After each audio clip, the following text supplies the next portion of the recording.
Bonjour, vous écoutez Des SI et des Hommes, le podcast créé par Stratégie pour parler numérique, informatique, digitalisation, entrepreneuriat et bien d'autres sujets. Vous allez découvrir des conseils, des bonnes pratiques, des concepts clés à travers le témoignage de notre invité. Bonjour à toutes et à tous, ravi de vous retrouver pour ce nouvel épisode de DSI des Hommes. Pour ce nouvel épisode, je voulais un peu rentrer dans le cœur des entreprises, dans leur outil qui est au centre des entreprises, c'est l'ERP. Encore un acronyme que j'aurai le plaisir de vous expliquer avec mon invité du jour. Pour vous faire découvrir ce monde de l'outil métier, j'ai le plaisir d'être accueilli par Sébastien d'ASC2SI. Je suis dans ses locaux à Yssingeaux. On pourra en reparler même un petit peu après. Bonjour Sébastien. Bonjour Nicolas, bonjour à tous. Merci d'avoir accepté mon invitation à participer à cet épisode et encore merci de m'accueillir chez toi, enfin chez vous, dans une région qui me tient particulièrement à cœur, la Haute-Loire. Je suis aussi originaire de pas très très loin d'ici, à quelques kilomètres de là où on est. Avant de commencer, j'aurais aimé que tu me fasses un petit peu une présentation, comme si on se rencontrait en soirée, que tu souhaites un peu m'expliquer ton métier Voilà. Alors, donc, concernant les ERP, puisqu'on intervient sur différents domaines, comme tu peux le savoir, nous sommes donc consultants en ERP, open source pour le coup, parce que c'est un peu notre choix philosophique d'avoir pris ce type de produit pour une question d'ouverture, d'accès au code source, etc. Donc toute volonté de l'open source. Et notre travail consiste en fait à intervenir auprès des entreprises pour les aider à, on va dire, paramétrer et faire en sorte que les outils qu'ils intègrent dans leur quotidien et dans leur façon de travailler, se calent au plus juste de leur métier, de façon, à garder toute l'agilité qu'ils ont pu construire dans leurs organisations et de ne pas se voir, gênés ou embêtés dans l'utilisation de ces outils. Donc on essaye d'adapter au mieux l'outillage à l'entreprise considérée. Et pas l'inverse. C'est à noter, mais ça on y reviendra. Et tes autres activités? Alors j'interviens sur d'autres domaines qui sont orientés sécurité informatique. Donc on est expert en RGPD, donc on accompagne pas mal de structures sur leur mise en conformité, on va dire plus légale de tout ce qui est système d'information, notamment dans la santé où on a un gros focus santé de façon historique. Oui. Et l'autre domaine sur lequel on intervient, c'est on va dire des audits de sécurité où on peut venir accompagner les structures pour tout ce qui est audit organisationnel plus orienté qu'on appelle gouvernance. La semaine dernière, dans ton présent podcast, tu parlais avec Romain des pentests. C'est pas notre approche à nous. Nous, on va se concentrer davantage sur tout ce qui est organisationnel, plan de reprise d'activité, gestion de risque informatique et voilà. Et donc, on intervient sur ce domaine-là aussi. Donc plein d'activités qui doivent bien vous occuper. On va rentrer dans le vif du sujet, mais d'abord j'aime bien poser une question historique à tous mes invités. Quel est ton premier souvenir d'informatique ou de numérique? Alors moi j'ai démarré à l'âge de 10 ans à peu près c'est via mon oncle qui lui était passionné d'informatique, qui l'est toujours. C'était les geeks de l'époque et il intervenait avec un vieux PC et c'est lui qui m'a formé justement sur l'utilisation d'un ordinateur et sur les débuts d'internet à cette époque-là, donc avec mes premières recherches. Alors en plus on est proche de la période de Noël, ça tombait bien. Mon premier travail pour l'école c'était de chercher l'historique et l'histoire du Père Noël et puis voilà comment j'ai commencé dans l'informatique, quoi. D'accord. Intéressant, les premières recherches avec nos modems 56K. Ouais, c'est ça. Et les tout débuts de Google qui commençaient à se faire connaître à l'époque. Ouais, c'est il y a quelques temps. Ça a vite avancé. On va rentrer dans le sujet de l'ERP. Cet acronyme qu'on entend beaucoup dans le monde de l'entreprise, comment tu pourrais définir ce terme ERP? Alors, en français, tu connais très bien l'acronyme puisque c'est PGI, Logiciel de gestion intégrée. L'ERP consiste à avoir un outil unique de façon à rassembler toute la donnée et l'information d'une entreprise pour en tirer le maximum un gros mot peut-être pour certains, mais le maximum de profit. Aujourd'hui, les ERP, on les connaît sous différentes coutures. Il y a c'est plus une boîte dans laquelle on va avoir des fonctionnalités. Moi, j'aime bien parler de modules. On parle de CRM, on parle de MRP, donc ce sont d'autres acronymes qui tournent autour de l'ERP. L'ERP, qui veut dire Enterprise Resource Planning, consiste à justement fédérer différentes modules et permettre justement de faire communiquer toute l'information dans ces différentes structures ou business units d'une entreprise. Alors ça, c'est des outils qui peuvent s'adapter aussi bien aux petites structures qu'aux grandes, de par leur flexibilité, et puis c'est en fonction des modules que l'on va utiliser qu'on a plus ou moins un ERP plus ou moins compliqué. Tu as parlé de CRM, donc le CRM c'est lié plutôt à la partie commerciale, donc voilà, l'avant-vente. À l'avant-vente, tout ce qui est du de la prise de contact jusqu'à l'établissement du devis. Et après on va rentrer dans le process, on va dire, de vente, bon de commande, etc. Qu'est-ce qu'on va avoir aussi comme autre module que tu peux nous citer, qu'on peut avoir dans un ERP? On va avoir tout ce qui concerne la gestion de la fabrication, donc j'ai parlé du MRP. Souvent l'e-commerce va être relié à l'ERP de façon à récupérer toutes les ventes qui passent par le site internet. L'idée et le noyau dur souvent des ERP, ça va être la gestion commerciale, devis, facturation, comptabilité. Et ça va vraiment être le noyau dur de l'entreprise, puisque ça reste la vocation d'une société que de gérer sa clientèle, gérer sa facturation, gérer ses comptabilités. Donc voilà, l'idée c'est d'essayer de faire revenir toute l'information pour centraliser tout ça, et après pouvoir faire du suivi, du pilotage d'entreprise, pour avoir des outils, des indicateurs de pilotage ou KPI. C'est ce qui va être important justement pour avoir une vision d'ensemble de la bonne santé de l'entreprise, et c'est souvent ce qui manque dans certaines organisations.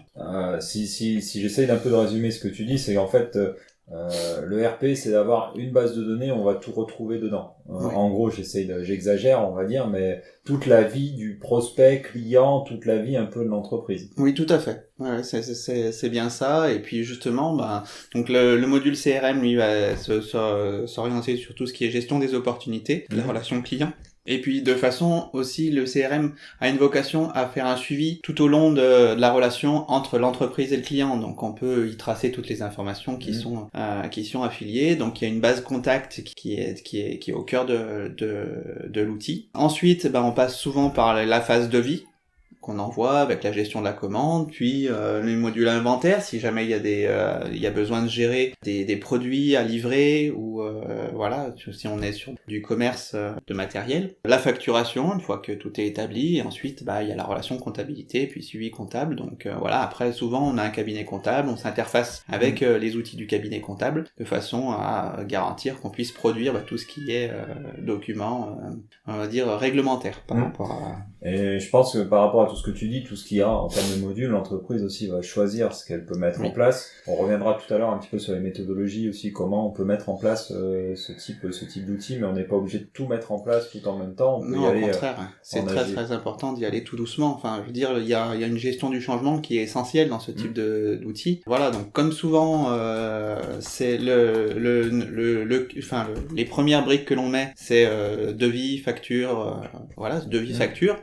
C'est pour la simple bonne raison que ça permet déjà à l'entreprise de se familiariser avec l'outil, et ensuite une fois que ces premières briques sont déjà opérationnelles, il faut, en fonction c'est très variable, mais ça peut aller de 3 mois pour une société qui est plutôt à l'aise avec le numérique, le digital, jusqu'à 6 mois, 1 an avant de franchir une autre étape. Donc il faut vraiment prendre le temps de bien poser les choses, et il faut des outils qui puissent s'adapter sans qu'on ait à tout de suite sortir l'artillerie lourde. J'ai quelques clients qui ont passé déjà 1 an juste avec la partie gestion commerciale, et qui du coup commencent à réfléchir à implémenter la gestion de la fabrication avec les différentes étapes du process de fabrication, de façon à après puis il y a d'autres modules, gestion de projet. Il y en a beaucoup. Il y en a beaucoup. Et c'est vrai que les ERP, je pense que quand une entreprise veut mettre en place un ERP, elle va aller taper sur Internet et elle va en voir des milliers, parce qu'il y a des milliers, et chacun a sa spécificité et répond à un besoin d'un client. Donc c'est vrai que les gens peuvent se trouver perdus par rapport à tout ça, parce que voilà, chacun va un peu vendre sa paroisse. Et je voudrais aussi un petit peu revenir sur deux termes, on va dire, qu'on entend beaucoup dans le monde, c'est éditeur et intégrateur. Parce que l'éditeur, c'est celui qui va éditer la solution, donc qui va permettre de la développer, et l'intégrateur, il va prendre cette solution-là chez un éditeur pour aller la mettre chez quelqu'un. Voilà, parce que j'ai à peu près bien défini. T'as bien cerné le contour. Ouais. Voilà, l'éditeur, ça va être celui qui crée le code source. Souvent, le logiciel est fait dans un premier temps pour un besoin exprimé par un client. Donc là, l'éditeur, il développe le logiciel sur mesure par rapport à son organisation, sauf que quasiment, je connais très peu d'organisations qui fonctionnent pareil. Et après, on se rend compte qu'il y a un besoin d'étendre la fonctionnalité parce qu'elle n'est pas tout à fait adaptée. Donc ils arrivent ensuite, dans une deuxième phase de développement, à permettre que la fonctionnalité elle soit un peu plus ouverte, pour répondre à plus de besoins. Et du coup, souvent, c'est là que l'intégrateur intervient, puisque sur ces fonctionnalités qui sont plus étendues, il y a besoin de paramétrage, et donc il faut qualifier un besoin au niveau du client, de son organisation, pour ensuite réfléchir à comment tu paramètres l'outil de façon à ce qu'il réponde au mieux à son usage dans la structure considérée. Et le rôle de l'intégrateur, c'est vraiment ça. C'est de réfléchir à qu'est-ce qui est important dans les processus métiers de l'entreprise et comment les faire vivre sur le logiciel de façon à ce que l'outil il puisse s'adapter. Il y a des choses très simples, Souvent on a des champs d'information qui sont très spécifiques à une société et puis on est obligé de créer un nouveau champ, une nouvelle référence client ou un code barre spécifique qui n'était peut-être pas prévu dans l'outil, et donc c'est là que du coup l'intégrateur, lui, il a besoin d'un petit peu de compétences en développement, mais on redéveloppe pas l'intégralité du logiciel, quoi. On adapte. Ok. Sur cette partie-là, le métier, c'est vrai que, pour y revenir, il y a certains éditeurs qui sont intégrateurs de leurs propres solutions, il y a certains éditeurs qui n'intègrent jamais leurs solutions. Il y a des intégrateurs qui sont aussi multi-éditeurs, on va dire, pour intégrer de multiples solutions ERP.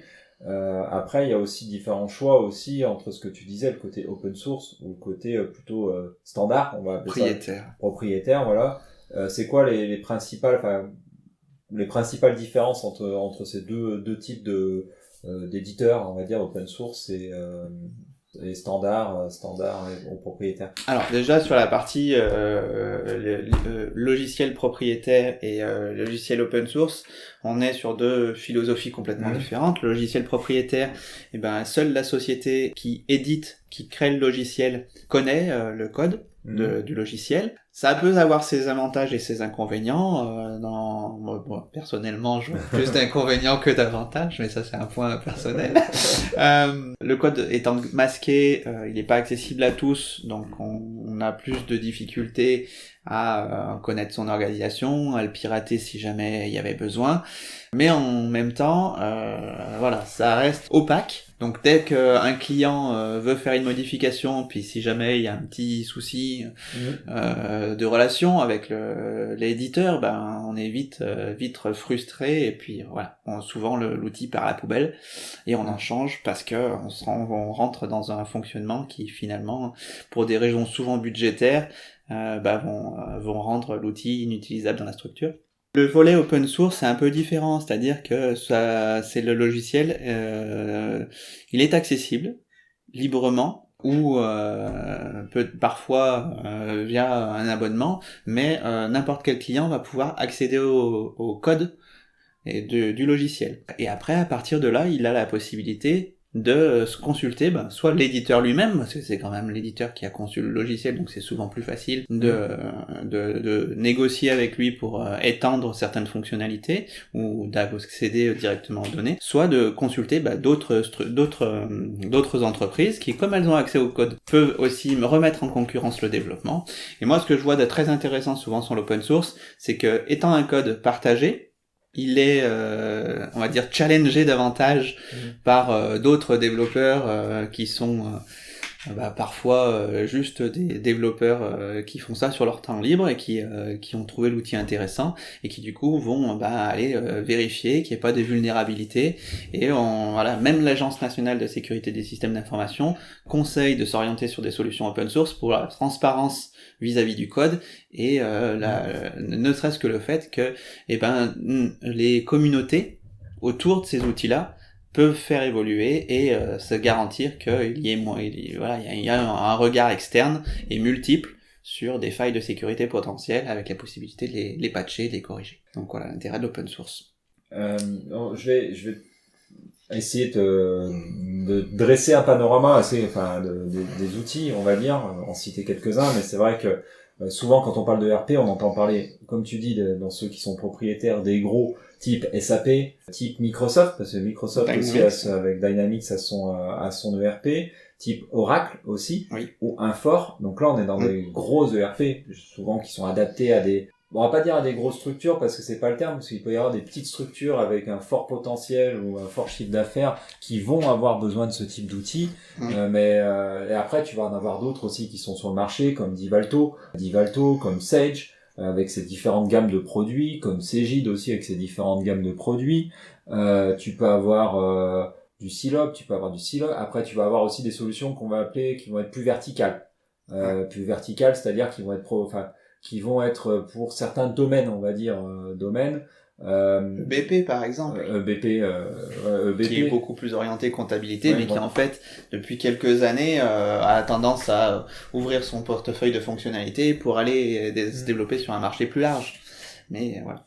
Et puis t'as des solutions aussi, comme Odoo, donc open source, qui, alors j'ai un trou de mémoire, comment il s'appelait avant déjà Odoo? OpenERP. OpenERP, merci.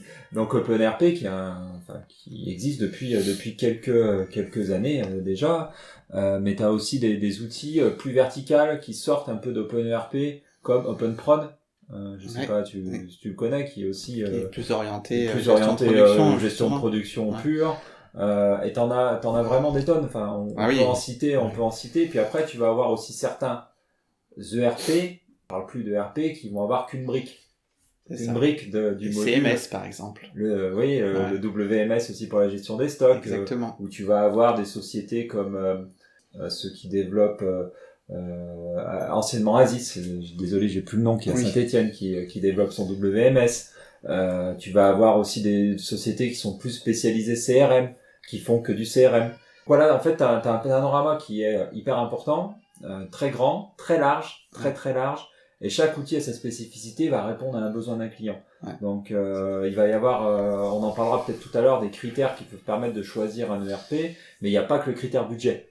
C'est ça. Et souvent, il y a un besoin de, ne serait-ce que faire un petit cahier des charges, pour vraiment savoir qu'est-ce que le dirigeant ou les personnes qui travaillent sur ce projet attendent de cet outil. Et puis l'associer toujours à un planning, c'est-à-dire que on liste les fonctionnalités, c'est la première des choses, et puis après ces fonctionnalités, il faut les étaler dans le temps. On pourra pas les implémenter en une seule fois, sinon on va à la catastrophe souvent. Et l'objectif derrière, c'est de se dire, à 6 mois, 1 an, il nous faudrait tel type de fonctionnalité, et puis à 3 ans, on sera plus sur l'intégralité de l'outil avec toutes les fonctionnalités implémentées. Donc voilà, il y a tout un travail plus ou moins long pour justement définir ce qu'on attend de cet outil et jusqu'où on va aller. Donc voilà, c'est important soit de passer par des structures comme la tienne, avec un DSI qui peut lui aller directement auprès des métiers pour essayer de voir avec eux qu'est-ce qu'ils en attendent réellement, qu'est-ce qui sera vraiment faisable. Donc il faut faire un besoin de cadrage, soit directement travailler avec un intégrateur qui lui, comme nous, sera à même de dire on va pouvoir faire ce type de choses. Il y a des outils qui le peuvent, et d'autres qui le pourront pas. Et puis qualifier quel est l'essentiel qu'on attend de l'outil. Parce que souvent, il y a déjà des autres outils dans l'entreprise. Et la question qui va se poser, c'est on les garde pas, et on les fait communiquer. Et derrière, ça a des incidences sur le système d'information. T'as dit plein de choses hyper intéressantes, donc je vais essayer de rebondir par rapport à tout ça. Et c'est vrai que c'est ce que tu dis, c'est quand on arrive dans une entreprise, que ce soit toi ou moi, quand on voit, souvent on voit le besoin, on le sent. Souvent on parle d'outils, mais on parle aussi de l'Excel. L'Excel est un vrai outil des fois dans les entreprises. Complet. Il peut, avec des développements des fois très poussés, mais qui atteint ses limites. Et c'est là où nous on a notre rôle à jouer pour dire voilà, vous avez des possibilités à faire avec un ERP, lequel moi c'est vrai que j'ai cette tendance à pas le voir l'outil tout de suite parce que j'ai pas d'idée, il en existe tellement que je ne sais pas vers lequel je vais faire tendre. Toi, bon, t'as ton côté Odoo, mais c'est un peu pareil, tu sais pas comment tu vas le développer Odoo pour eux, parce qu'il y a cette facilité aussi des fois sur l'open source à le faire. Alors comme tu dis, il y a des plus et des moins dans chaque, après c'est à l'entreprise. Moi j'aime bien aussi challenger des fois mes entreprises à dire voilà, il y a ces solutions là, voilà une open source, voilà une standard, voilà ci, voilà ça, pour qu'ils puissent avoir un périmètre. Après il y a des entreprises qui c'est pas qu'elles ont peur de l'open source, c'est que ça va leur demander un travail différent vis-à-vis d'un éditeur ou d'un intégrateur. Donc il y a aussi ce part là qu'il faut prendre en compte. Il faut savoir que j'ai trouvé une stat, il y a 42% des utilisateurs qui considèrent que le ERP n'est pas adapté à leurs enjeux. C'est quand même assez énorme. Et c'est ce que tu disais aussi tout à l'heure. Des fois, le côté standard peut être trop rigide. Le côté open source peut être trop ouvert, trop agile. Et c'est vrai que là aussi, dans des stats, il y a 33% des ERP qui ne supportent pas de nouveaux modèles de gestion. Et c'est ce que tu disais en introduction, qui est important et que je pense qu'on doit retrouver à chaque fois dans tous les podcasts ou tout ce que je peux dire, c'est que c'est l'outil qui est au service de l'entreprise et c'est pas l'inverse. Et ça c'est important. Et donc en fait, ce que tu disais est pour moi hyper important parce que tu dois au départ bien cadrer tout ça, bien identifier tes besoins avant déjà de réfléchir à l'outil. C'est vrai que je pense que ma question c'est quand tu arrives dans une entreprise et qu'elle te dit j'ai besoin d'un ERP, je pense que tu as besoin de beaucoup de temps avec elle pour savoir ce dont elle a besoin et ce que tu vas mettre en place. Alors, nous on intervient justement soit en direct tout de suite avec un client qui vient nous voir en disant bah voilà, j'ai vu que vous faisiez un ERP, on aimerait mettre un ERP. La première question qu'on lui posait, c'est oui, mais pourquoi et ça m'est arrivé plusieurs fois de requalifier le besoin et puis de dire bah finalement c'est pas un ERP qu'il vous faut, c'est juste des outils de gestion vous les avez déjà. Ce qu'il va vous falloir c'est plutôt un outil de gestion documentaire. Et là on part pas pas forcément sur un outil type Odoo, on va partir par exemple sur un Nextcloud ou sur des outils qui elles seront là pour gérer vraiment du document avec les workflows associés, de l'Alfresco, qui sont toutes des solutions open source, mais qui ne sont pas des ERP.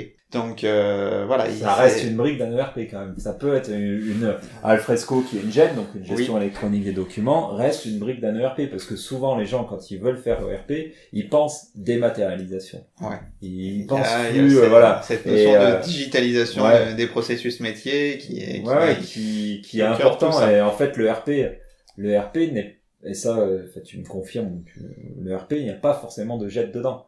Non, pas tous. Voilà, non, mais c'est ça. Et, après, en fait, il faut faire attention. Et après, il va falloir rajouter la brique qui va bien. Alors, via l'outil, si c'est tout intégré, via d'autres outils qui vont répondre mieux aux besoins. Parce que si l'outil est spécialisé dans la GED ou CRM ou des choses comme ça, c'est que généralement, il est plus puissant que ce qu'il peut complètement faire. Le cas concret de là où il y avoir une scission sur GED et ERP, par exemple, dans un ERP, on va gérer des documents. Donc ça veut dire qu'on va attacher des documents, par exemple, à une fiche contact ou un contrat lié à un bon de commande. Donc on gère bien des documents.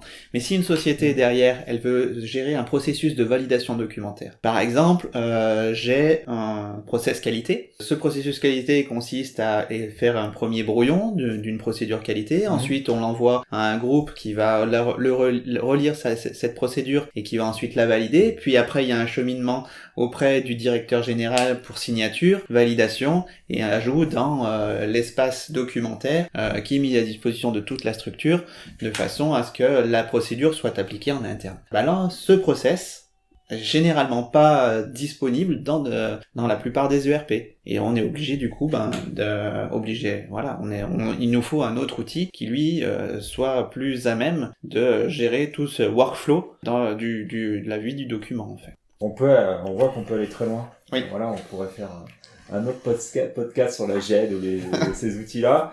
Mais je pense qu'il y a un mythe aussi qui doit être un peu enlevé, c'est que les ERP ne sont pas des systèmes généralistes qui sont inadaptés aux spécificités d'un secteur ou d'un domaine d'activité. Il y a certains, ce que je disais, ERP qui sont verticales, comme on dit, qui sont spécialisés, mais voilà, le ERP peut être assez généraliste. Après, à l'intégrateur de l'adapter à son client. On n'achète plus, comme il y a 20 ans, une boîte d'un ERP qu'on va poser, installer les licences et on repart. Ah, c'est plus possible. C'est fini. Non, c'est fini. Et par rapport à ça, justement, est-ce que, comment on peut décrire une méthodologie de projet pour mettre en place un ERP? Tu nous as parlé de la phase amont. Voilà, la phase amont, c'est on définit bien le besoin. On écrit un cahier des charges, on rédige tous nos besoins, et après, qu'est-ce qui se passe? Je vais peut-être parler moi de la phase aussi, peut-être un peu amont, c'est-à-dire on va identifier pour le client les outils qui peuvent répondre à ses besoins.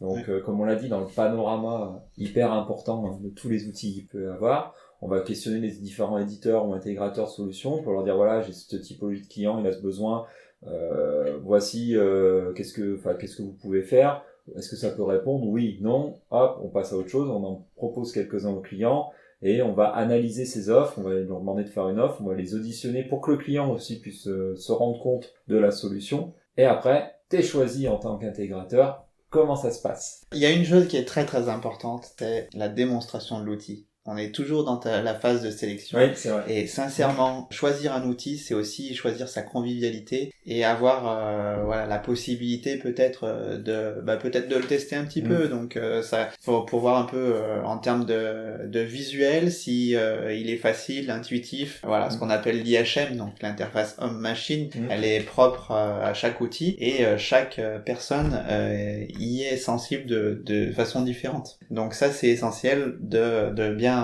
aussi choisir sur l'aspect utilisabilité. Une fois qu'on a été retenu sur le choix d'un ERP, il y a plusieurs étapes. Déjà, comme j'ai dit, le plus souvent, on va faire un bilan des outils qui sont en interne, et s'il y a déjà plusieurs outils qui existent, on va devoir phaser leur remplacement. Par exemple, la gestion économique, financière, la gestion de facture, c'est souvent les premières briques que l'on implémente. Donc on commence par récupérer la base client, peut-être les devis aussi, avec toutes les difficultés de récupération des données, parce que on n'arrive pas toujours à tout récupérer dans l'intégralité.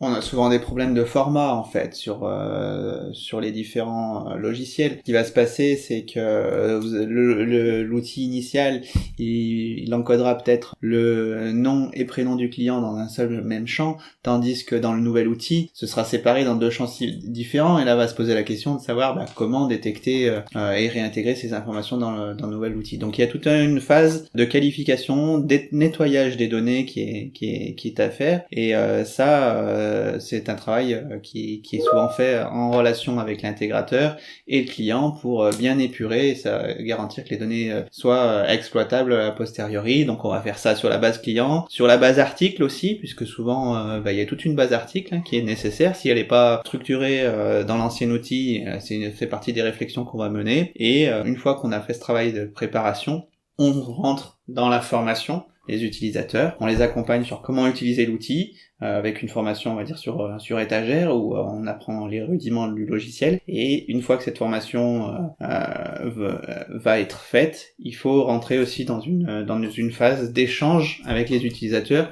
pour que sur des cas concrets qu'ils ont au quotidien, on puisse les aider à bien utiliser l'outil dans leur métier au quotidien. Cette formation et cette qualification de leurs usages précis étant faite, on fixe une date de démarrage, on démarre en prod, on fait un suivi client pour être proche de lui au quotidien de façon à bien l'aider dans son quotidien sur ses problématiques précises, et vient la fin de la première phase, et après selon le nombre de phases qui avait été défini, on va rentrer sur cette boucle de préparation de données, intégration, formation utilisateur et date de démarrage. C'est ce circuit-là qui va être démarré. Moi, ce que surtout je retiens et ce que je fais souvent passer comme message, c'est qu'il faut une forte implication des utilisateurs et des métiers. C'est pas l'intégrateur ou l'éditeur, parce que c'est pas l'intégrateur qui va tout faire dans son coin, il a besoin tout le temps des métiers. Tu l'as dit à différentes phases, c'est l'étape du départ, c'est-à-dire j'ai besoin de connaître votre métier. Même s'il y a un cahier des charges, il a besoin de connaître le métier, il a besoin de comprendre comment les gens travaillent, de voir les anciens outils aussi. Il a besoin aussi de voir les données qu'il y a dedans pour pouvoir les réintégrer. Et là, il y a aussi un travail important des utilisateurs, comme tu disais, le nettoyage de données, parce que c'est important, je pense, de nettoyer les données pour avoir des données tout de suite propres dans son nouvel ERP. Il va y avoir l'étape, comme tu dis, d'intégration paramétrage, où là, bon, tu vas être un peu tout seul, mais tu vas avoir besoin d'eux sur des questions que tu peux leur poser. Et les étapes de formation qui sont hyper importantes pour les gens, il faut qu'ils s'y impliquent, il faut qu'ils s'appliquent sur le métier. Et les étapes après de démarrage, quoi. Il faut y aller, il faut se lancer. Et du jour au lendemain, presque passer d'un outil à l'autre, il faut. Voilà, sinon on sait que l'outil sera pas bien pris. Et c'est ça qui est hyper important, c'est que ça prend du temps. C'est un projet.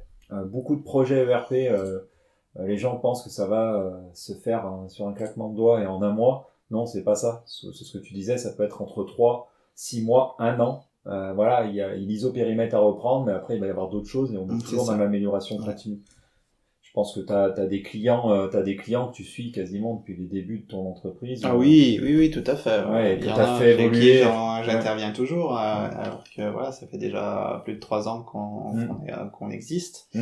On a démarré chez eux et on est toujours présent. Alors pas quotidiennement, mais de façon ponctuelle, on intervient pour faire un bilan, pour regarder ce qui ne va pas, parce qu'ils ont aussi tendance à s'installer dans des difficultés et pas forcément à essayer d'en sortir. Donc voilà, il y a un petit problème qui n'arrive pas à résoudre d'eux-mêmes par méconnaissance, alors que il suffit de pas grand-chose, des fois une petite formation, un petit reparamétrage, un petit coup de tournevis à droite à gauche, qui fait que ça va solutionner ce qui ne va pas, quoi.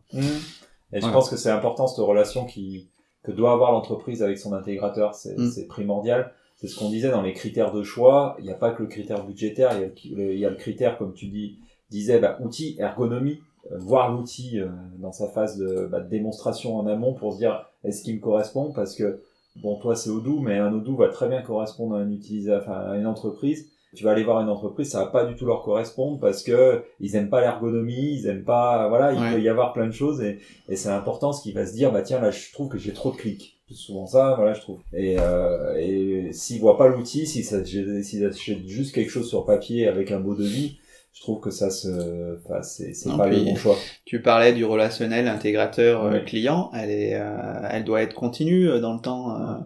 Une fois que l'outil est en place et formé, il arrive toujours qu'il y ait des besoins complémentaires ou des choses comme ça, et ça c'est quelque chose qu'il faut aussi intégrer aussi sur l'aspect budgétaire. Je veux dire, une fois que l'outil est démarré, que vous l'avez en ligne, si vous prenez des solutions où vous souscrivez le nom d'utilisateur, le nombre de mois, et puis après il y a le seul support que vous avez, c'est un support en cas de panne, et l'outil, vous n'arrivez pas à vous en sortir. Donc c'est pour ça que je reviens sur l'aspect open source. Nous on a choisi Odoo pour ça, et on le met en avant vis-à-vis de nos clients. On est multiples intégrateurs. Il y a beaucoup d'intégrateurs qui font de l'Odoo. Ça peut matcher en termes de relationnel un certain temps, puis il peut y avoir des difficultés à un autre moment.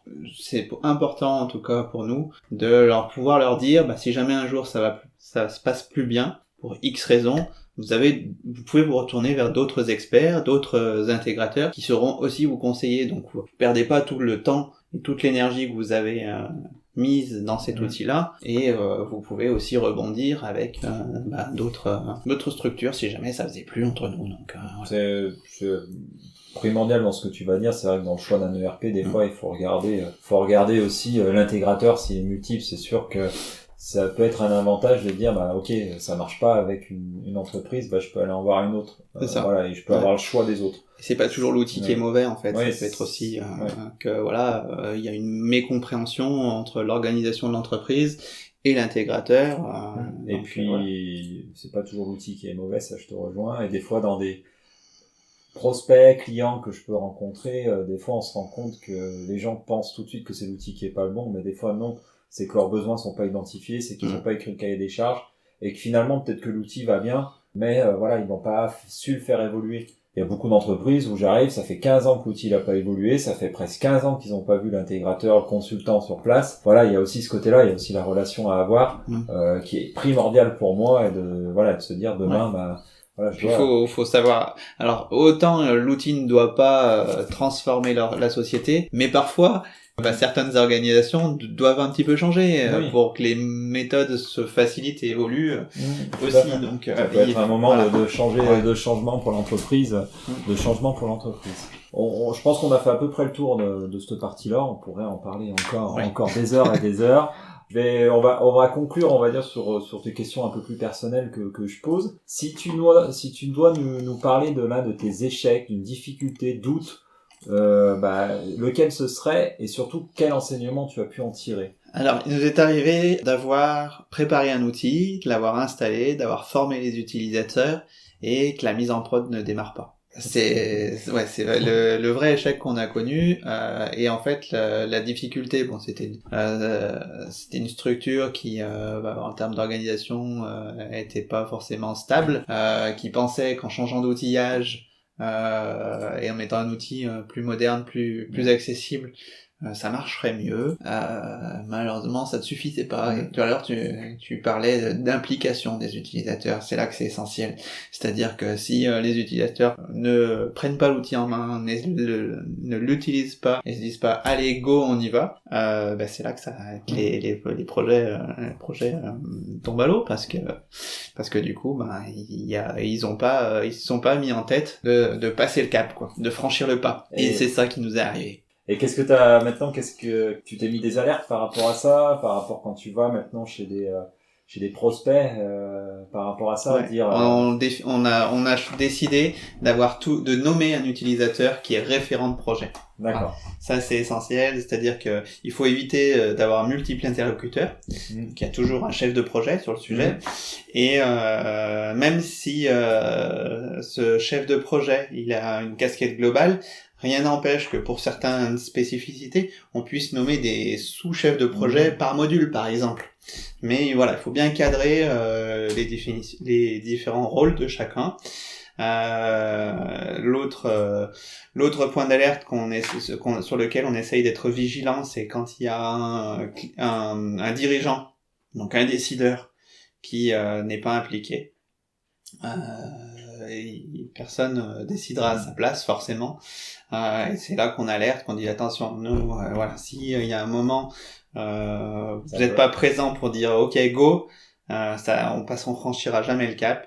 Donc c'est là qu'on fait les alertes, qu'on dit on arrête de travailler, on n'a pas de temps nous à perdre comme vous, si on sait que ça va pas le faire, quoi. Important, hein. Je pense que c'est important ce que tu dis, parce que forcément il faut avoir ce sponsor officiel, mais aussi cette animation, et que ça vienne du métier. On en a parlé tout à l'heure, hein, c'est important, ça vient du métier. Toi, t'es là pour faire presque que ce qu'ils veulent, que ce qu'ils ont besoin. Ouais, c'est ça. C'est pas toi qui va prendre des décisions, qui va changer. Ou un désaccord entre deux collaborateurs qui n'ont pas tout à fait la même méthode de travail, ce qui voudrait dire du coup que l'outil, il faut le paramétrer de deux façons différentes, et c'est pas possible. Ouais. C'est pas toujours possible. Et donc du coup, il y a un moment où il faut que quelqu'un tranche, en disant on y va, mais de cette façon.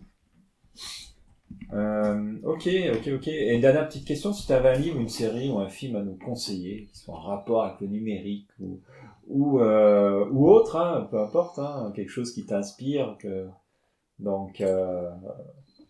sais pas. Alors côté ERP, j'aurais pas trop de références. Par contre, si vous voulez vous amuser sur une série qui parle de cybersécurité, je vous conseille de regarder Wolf. Qui est plutôt qui alerte pas mal sur les risques de piratage informatique, et puis qui a un côté un peu humoristique, donc voilà.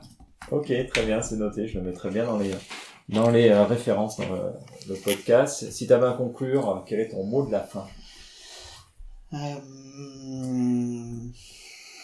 Côté ERP, je rappellerai qu'il est important de bien définir un cahier des charges. Ça, c'est essentiel, et de s'assurer de l'investissement des utilisateurs et qui sont motivés. Leur motivation, c'est essentiel pour la réussite de projet. S'ils n'ont pas le temps, si on leur donne pas les moyens de prendre en main l'outil, parce qu'il faut libérer du temps aussi, ça fait partie des autres difficultés qu'on a rencontrées, une personne qui a été trop débordée par d'autres choses, par la production. Tout à fait. L'outil, il est encore il est en place, mais il n'est pas utilisé parce que personne n'est derrière pour le faire marcher. Voilà. Je te rejoins complètement.